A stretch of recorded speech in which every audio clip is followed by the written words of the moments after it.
मेरा नाम जयप्रकाश सिंह है। आज मेरे को 21 दिन हो गया आर्गन मारते हुए 5 की पोजीशन में।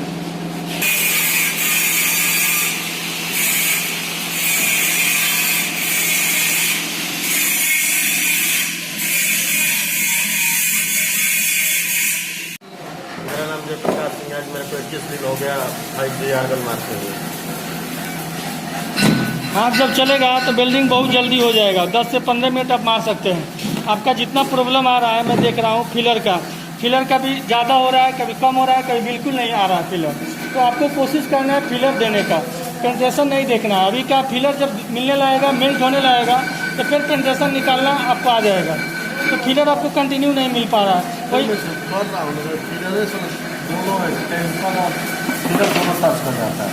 ओके।